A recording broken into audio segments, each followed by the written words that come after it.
Hello and welcome to episode 12 of the Healthy Business Leader Show. Today I'm joined by Wes, who is the founder of Confid3ntial. Now, always at this stage, I'll let the guest kind of give themselves a proper introduction because I'll do a bad job of it. So Wes, do you mind giving us a bit of a background about you, what you do, and kind of what the viewers should know? So I guess I'm Wes Henstock. I'm the founder of Confid3ntial, as you say, a brand activation agency that originally started in New York, but is now based in Nottingham. So I'm sure we'll get into that journey a little bit later on. But yeah, it's almost activating the strategy side of my business and bringing brands to life visually, verbally, into activation into the market, really. So it's in my terminology, it's birthing brands. It's keeping them alive and giving them the best chance of survival, if that makes sense. Yeah, well, it does to me because I've been through it, so I can kind of comment on the kind of the back office side of things. But Yeah. I think because we work with WAM first, right, which is the kind of branding workshop side, and then you guys have been helping us with the design side as well. Yeah. So it's literally taking that. So it's all basically a way of articulating creative outputs strategically. So that's kind of our niche. We take strategies and we pull them apart, and then we find ways to activate and visualize strategy. So, decisions that are made, as you know, now you've kind of let everyone else know, are strategically made. They're not just made with emotion or empathy or whatever. Like, they're actually made with a strategy in mind, with a core audience, with a key figure, and you'll know personally, we can relate to this fictitious person that we've designed and say, would this person align to this, right? So everything's made with a strategic output in mind. Yeah, I mean, for me personally, because obviously, I've been through the process and I can comment on the China kind of journey and, the way I felt before, the way I felt during, the way I felt kind of after. I think for me personally, as a small business owner, and I would assume that there's a lot of small business owners that feel the same, kind of, you kind of start a business and you muddle your way through and you get it as big as you possibly can. Then you realize, actually, there's no strategy behind this. And that's kind of where you guys came in with the branding and getting your team all on the same page, all moving in the same direction. And I suppose the result for me has been this feeling of kind of like cohesion of the team and understanding, okay, right, this is actually what we do.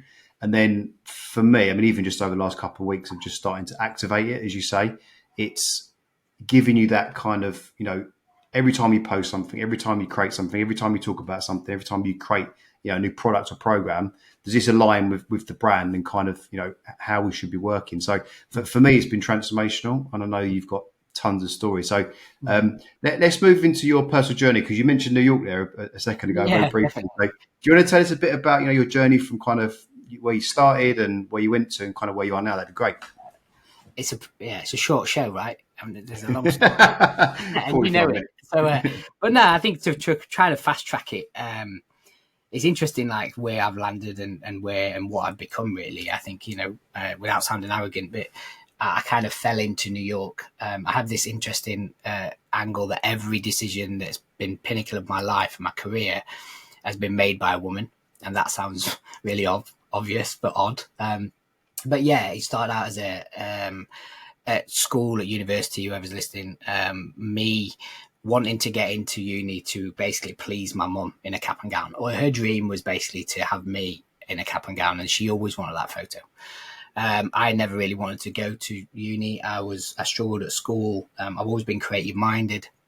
So I had a great affection to my design, my technology, my art teachers, but anything academic, I just resented and hated completely. And I didn't know why. And I found out later when I got to uni that I actually had dyslexia, but where I grew up in my county didn't actually screen for it at that age. So I went through basically all my teen years not knowing that I had this, I don't want to call it a disability, a superpower, right? I didn't know I had it.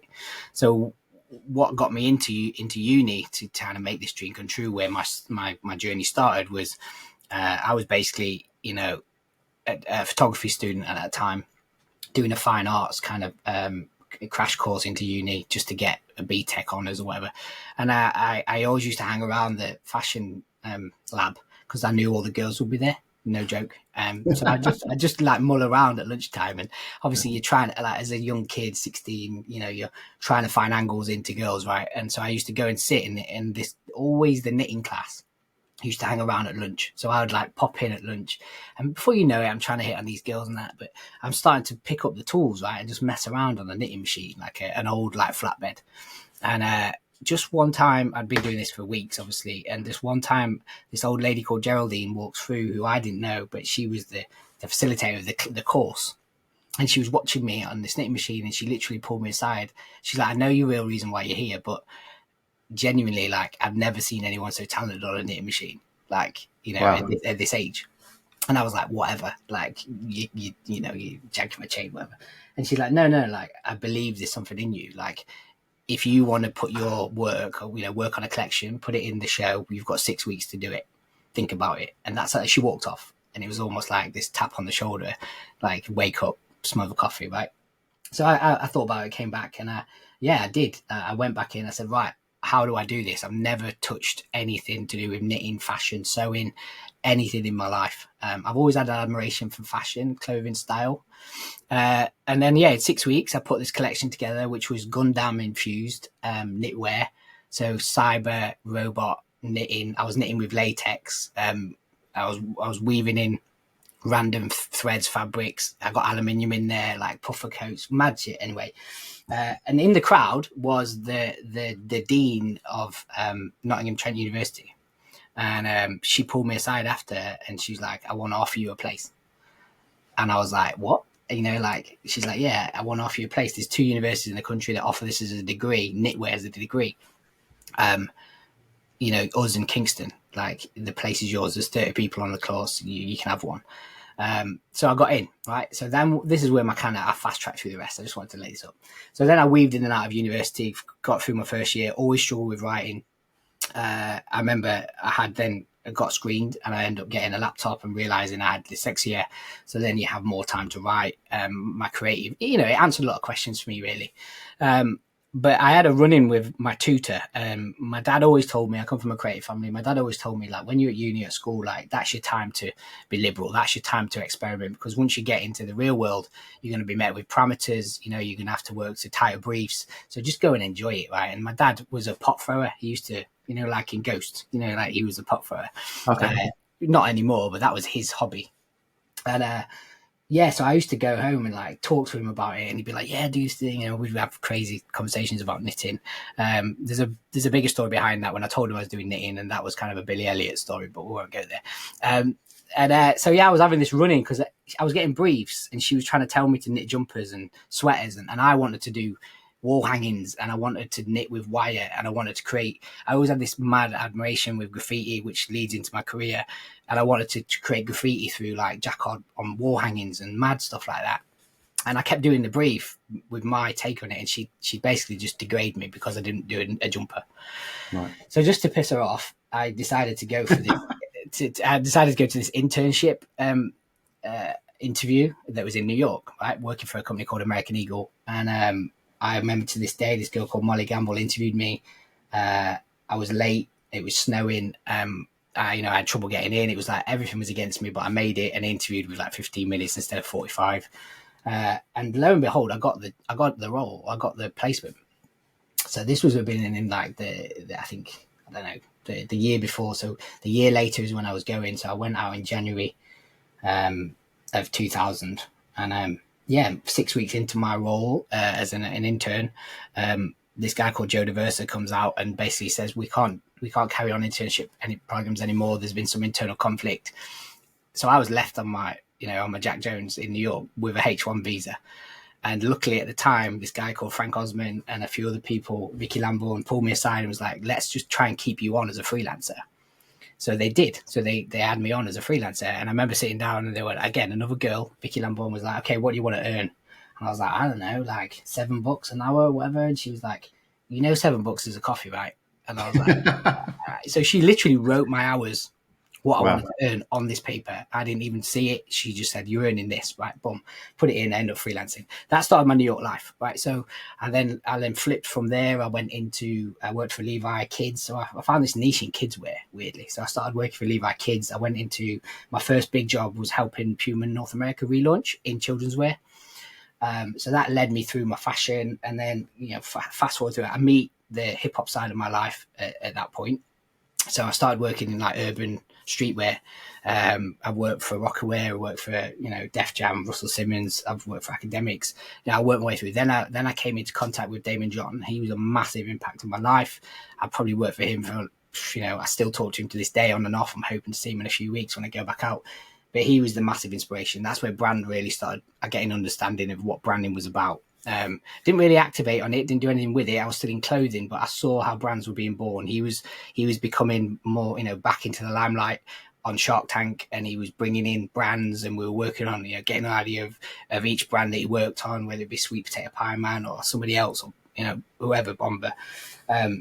And then I met another girl, she was working in an ad agency, an Icelandic ad agency called Skags.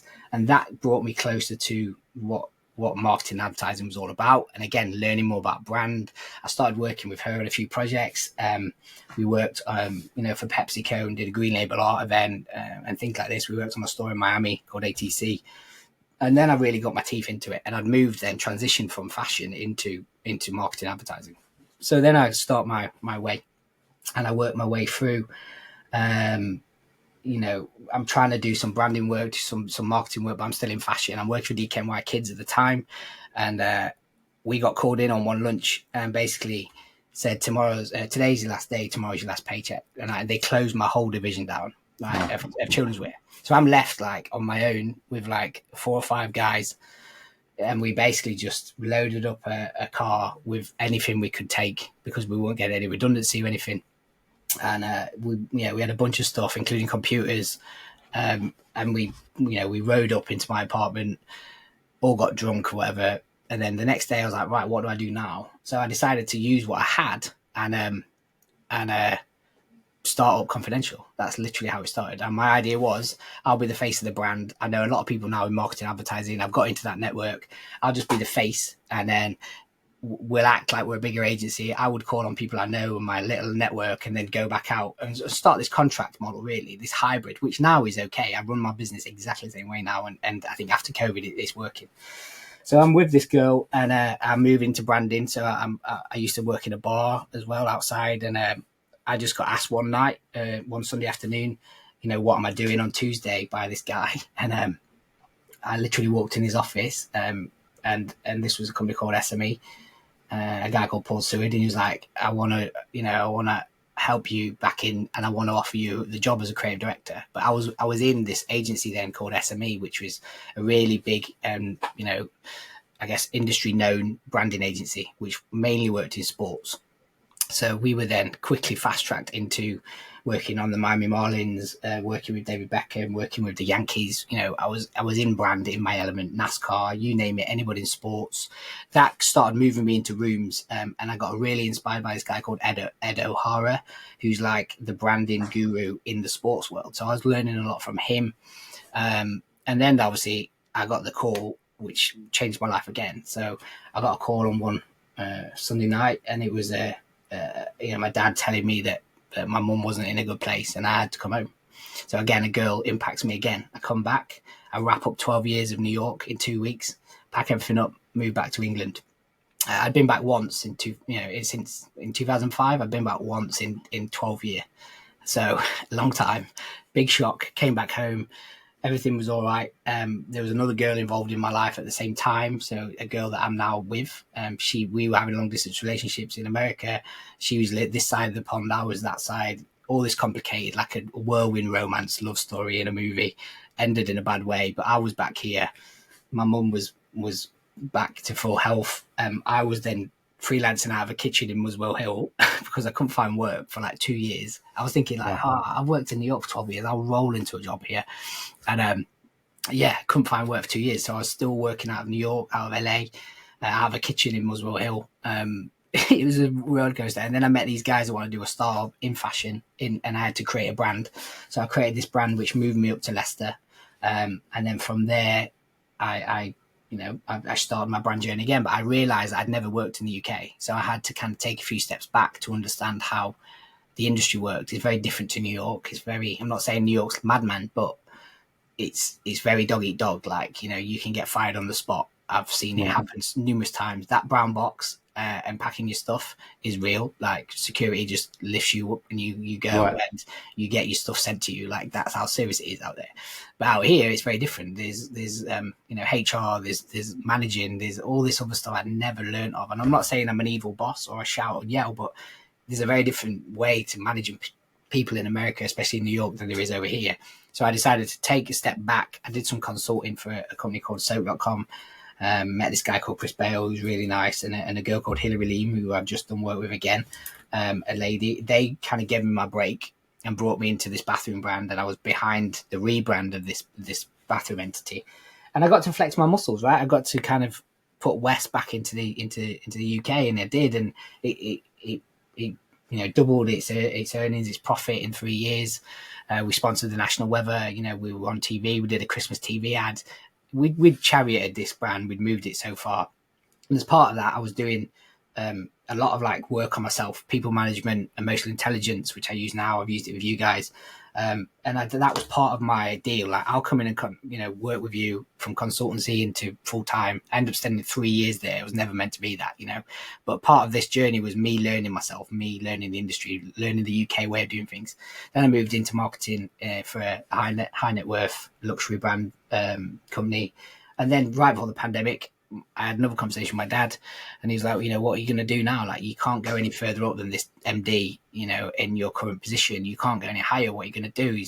And my dad had helped me start Confidential in the US. Like, we actually went to the city hall and we registered the business together. And he's like, just start Confidential again. Like, so I did. Good conversation with my dad.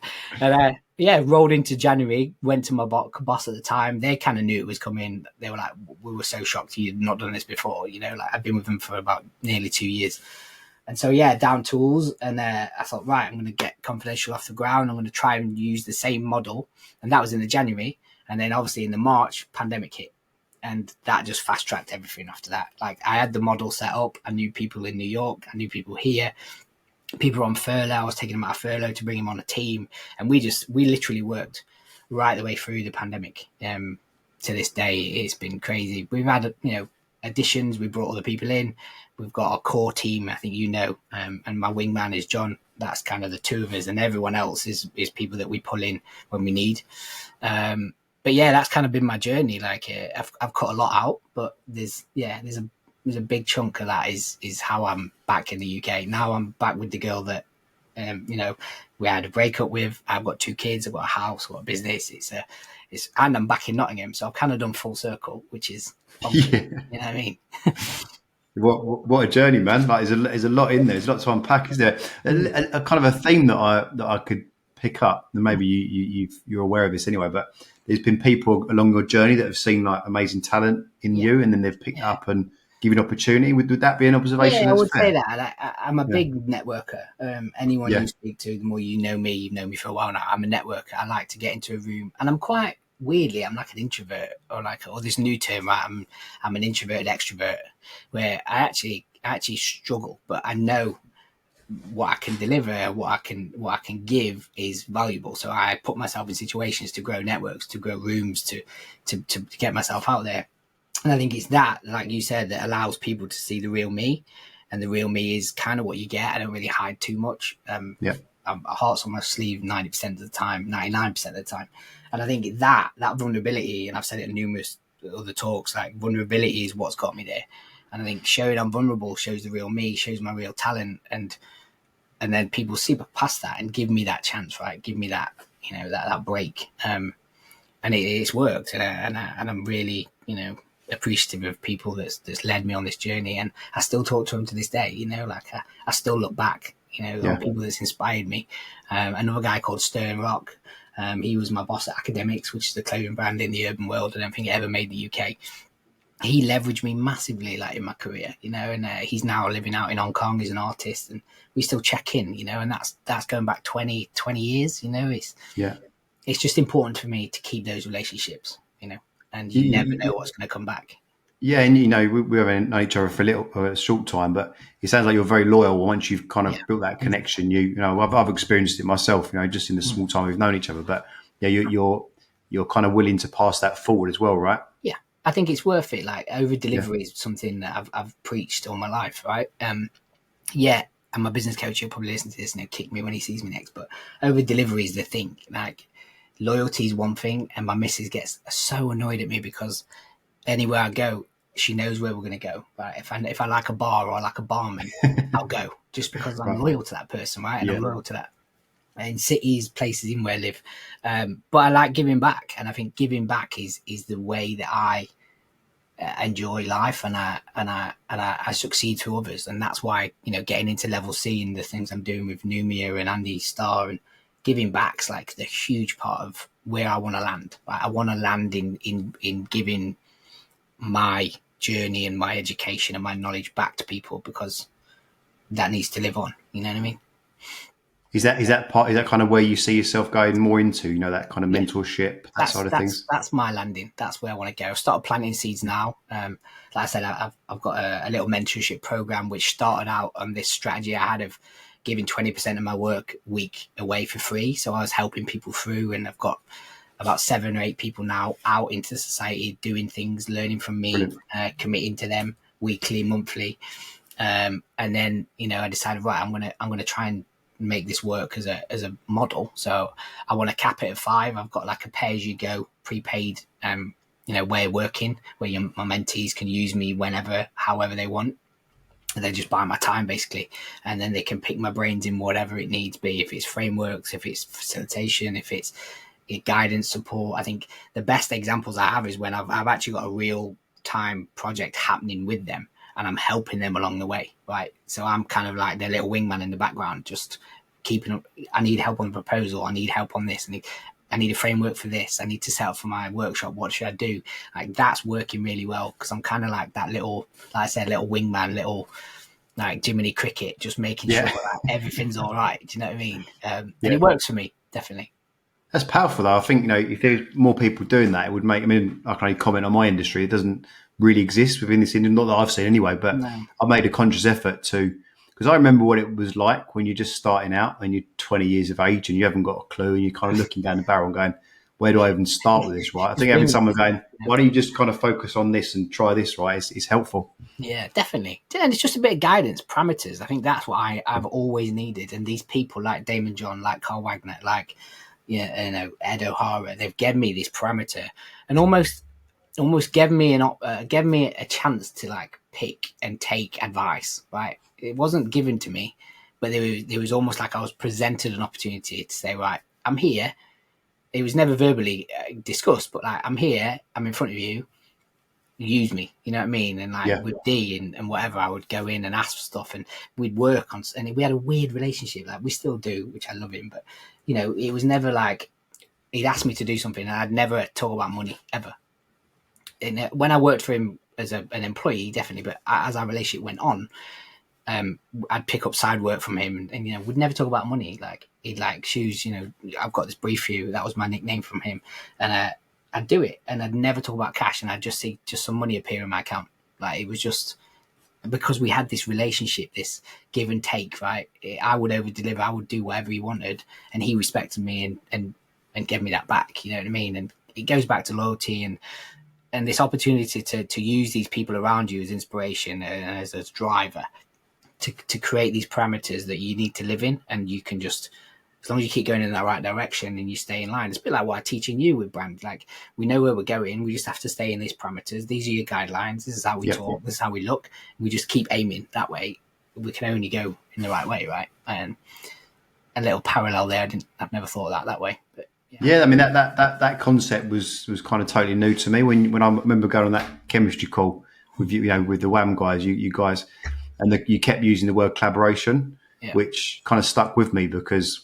I don't know. I've never been in a business situation where the word collaboration was being used. It was more like a transactional thing. For example, you give me this amount of money, I'll do this job for you.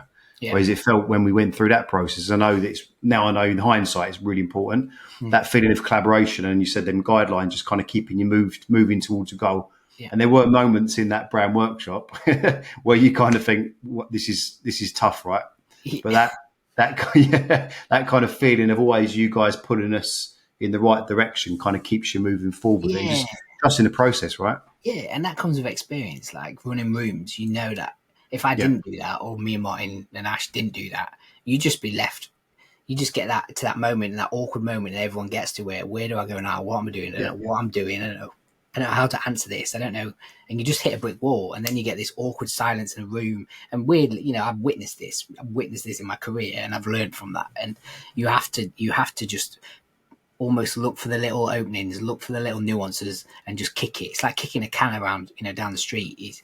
You roll it and it gets some momentum and it stops, and you kick it again, and eventually, you keep it moving. But you just have to look for those opportunities. And again, that comes with skill. That comes with, like I said, I've been doing brand now since 2008, and just being in rooms, knowing people, knowing how they work, I think is key. That's why I do the psychometric test review, and I always get these weird looks like, why are you doing this with me? But if I understand how you work and I understand how to get the best out of you, then I know how to approach you and how to talk to you and how to encourage you, right? And again, it's a skill. It's a skill that you learn, and it's a tool that you have to use, right? And you can't abuse it, but you have to definitely use it in the right way.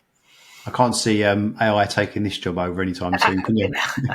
Yeah, I've done a few little tests on creative outputs on these platforms, logo creators or whatever, and I always say to John, "We're safe, John. Like we're safe." I've just seen the output. We're safe. We're safe. Yeah, we chatted about obviously with what we did with the True Fitness, but that empathy and understanding of the human psyche, the human body, it's just you can't. That takes years to perfect that skill, right? Yeah. It's reactive as well. Like it's you can use the word empathy in so many different ways and react to it in so many different ways based on a scenario. Yeah. And I think obviously that's where AI is lacking. But it's interesting seeing Elon bringing out a platform that's got a personality. Like, so he wants that rebel. He wants it to be sarcastic. So I think that's interesting how he's introduced a personality trait now into an AI platform, which is, as you know now, is going to deter or attract a certain audience, right? Because of how it's set up. Interesting how he's done that, by the way. I kind of see there's I can see there's kind of like there seems to be two camps. There's some people, for example, I've got some friends that have started AI companies, right, and they're so kind of embedded in that kind of direction. I feel like me personally, I want to understand it, I want to be able to use it, but that's never going to replace kind of the high level of service and the results that we get as a human company, right? Yeah, and I'm exactly the same way, and you'll know, you've worked with us, you've seen how we use it, and we couldn't deny it. We had a conscious effort conversation about how do we introduce this into our daily lives, because we can't avoid it. And as strategists, we need to think about how we literally have to strategize on ourselves. Like, how can we use this, and how can we better ourselves from it? So you're right. I think it's you've got to know when and how to use it at the right time. I think is the way to go, for sure. You also got the other side of it, right? Which is, and again, I know, as you do, lots of business owners, and they're kind of just fobbing it off as just something that's not that important. I think you need to be clued up with it and understand, where can I utilize this in my business to speed things up. I mean, 100%. For example, administration, right? Processes, systems. Yeah. Why would you get a person to do that when it can be done by that? But then when it comes to customer facing, as we've had a conversation about, it's a dangerous place to be, because, that is just representing your brand, right? And it could say the wrong thing, do the wrong thing. You're putting that destiny in that piece of technology. Yeah. But again, again, we can't avoid it. And I worry about the people and the business owners that say like, oh, it's going to be a fad, and it's not. It's around us. It's going to happen.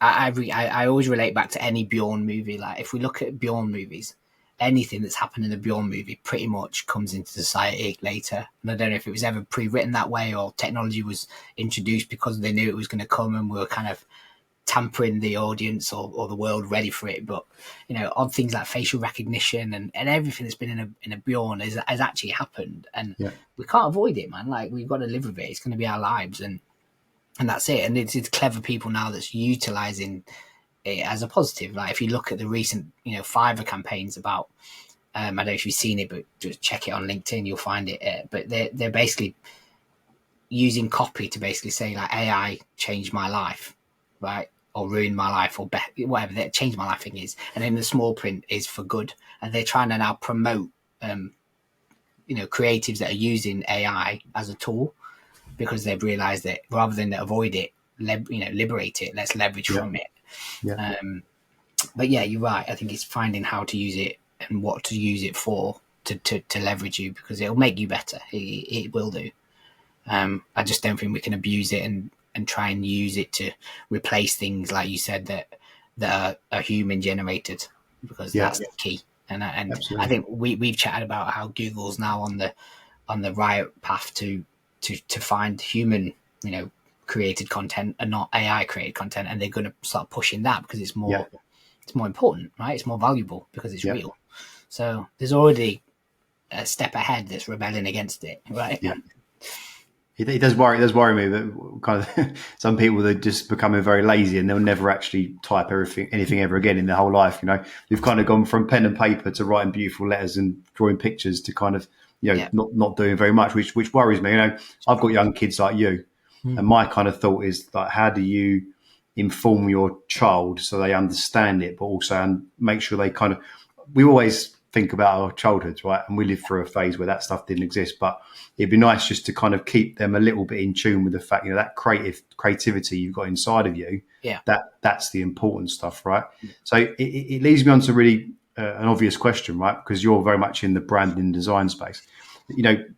Probably a difficult question, but the next 5 to 10 years within the creative design space, branding, how do you think AI will change the game? I know it started to already, but where do you kind of see that leading in the next 5 to 10 years? I think it's happening already. Like even in my space, there's a guy called Prince Rumi that started a platform which is an AI driven strategy, platform, which you prompt it and it helps you through a strategy. So it's already in our lives. It's already there, whether it's made it mainstream or not. I think you're going to start seeing, it's like, it's system thinking now. I think it's going to replace systems. We're going to be able to utilize it to better ways, life scenarios. I think how we can utilize it in my world will be, imagine we're doing tone of voice, but imagine if I can create you a prompt or something that allows you, to talk a certain way, or you get me? Like, I think that's where we can start utilizing it in our world. But I think it's, it's in with us. I think it's going to start impacting our lives. I think just how having conversations with you and knowing how we could use AI to inform other technology of like how to train, how to influence. I guess, well, I'm guessing with you, it'd be machines or things like that. You could get AI to start creating, workouts for machines based on input, based on an app, based on, habits, whatever it may be. I think it's going to be more of an information tool that's going to tell other tools to do stuff. You know what I mean? It's like a bridge between humans and tech. I think it is where it should sit in my mind. But yeah, it's doing all sorts of stuff in it. Just the way that I do a bit of work in quantum. So in quantum, that's a really obscure parallel, but quantum does mad stuff like AI does, right? And it has a brain. It's basically a giant brain. And so there's ways that quantum is coming in, and if we get AI and quantum kind of working together, that gets quite scary. I think that's, is that then moving into Terminator, into Wow. and we put AI. It's taking a funny turn, this conversation. Yeah, but you put AI brains into robots, right? Because I know that's happening. I know it's happening. And you get a robot to start thinking and start responding and reacting like real time using AI. Then who knows what's going to happen, right? It's crazy, worrying, isn't it? Yeah, definitely. So let's pivot the conversation then, because I want to talk a bit more about your journey, and I know you're obviously busy with your agency and your collaboration work. I know you've got little ones to look after. I know for you as a business leader, essentially, you're quite short on time. Do you want to have a bit of a conversation around kind of the tools that you use to keep yourself moving forward from a health perspective, keep yourself, in a decent way, keep yourself kind of healthy in your mind sharp? What kind of tools do you use, Wes? I use obvious things like my Apple Watch. I try to stand up a lot. I use my timer. I use my Alexa to remind me to do stuff, to get up, walk around. Not so much really like tools, but there's definitely I like health. Like supplements, things like that. I'm very into. I'm very conscious of liquid intake. Taking NADs and now just trying to keep my body in a place where I know, as much as I've tried to, as much as you tried to and Truth tried to, because we've been through this program together, like I think you're gonna hate me and punch me through the screen, but I don't have the time for it. Like, and I juggle so much, and me, I'm coming into my cocktail hour, right? I'm coming into my final quarter of my life where I need to make this work. So, turning into Puff Daddy, where Puff Daddy doesn't sleep. I'm at that stage, right, where I just need to give it everything. Yeah. So lack of sleep, late nights, global clients, it all impacts my sleep, my screen time. So I'm trying to like reduce, remove, step away. I had a dog, which helped, but then I obviously got an injury now, so I can't do it. But the dog helped get me out. Yeah. And I just started building habits in. I'm very habit led. Like, it comes with loyalty, like you picked up on earlier. As soon as I get into something and I'm loyal to it, it'll become part of my life. And supplements are a big thing. Liquids are a big thing. Getting out as much as I can with the boys. They play a lot of football. There's not so much tools, but it's habits that are the thing for me. For sure. I think you've hit on a big one there, which is walking. I know you've got your injury at the moment, but I know you're kind of walking in the morning. I think for really, really busy people, walking is an understated kind of brilliant activity that's going to keep you moving. I mean, from a mental health perspective, getting up, I know you're an early bird anyway, aren't you? You're up and about. So getting up and out in the morning, fresh air is massive. And I know you felt the benefits for that yourself as well, right? It was massively like just having a puppy, like I said, being out like 5 minutes from a field in the middle of big green belt behind me here, luckily. And like you say, just being in that middle of that field at 4:30 in the morning with the dew and watching the mist, and lovely. It was wicked, mate. And just doing a half an hour, 45-minute walk with the pooch. Yeah. It totally changed my mindset, and you're definitely right in that. And I saw the change instantly. You know what I mean? You need the headlamp, right? 4:30 in the morning now. No, it was in the summer, so I was just getting the early rise. I think now, obviously, I would definitely need the headlamp, torch, whatever. Yeah. How's your leg anyway? Is it fixed up now? Yeah, we're getting there. I think I've got 3 weeks left. I don't want to get too gruesome, but I used to be able to put my finger in between the Achilles, but now it's kind of just a little chamfer. So I know mentally it's actually working. I was doubting it for a long time, thinking this is not going to happen. But the last 4 weeks have changed it a lot. And I got talking about supplements. I went to see a specialist who works for Leicester Tigers, and I had an assessment on it. And he was basically saying, right, we can do all the things externally, but what we need to do is fix this internally as well.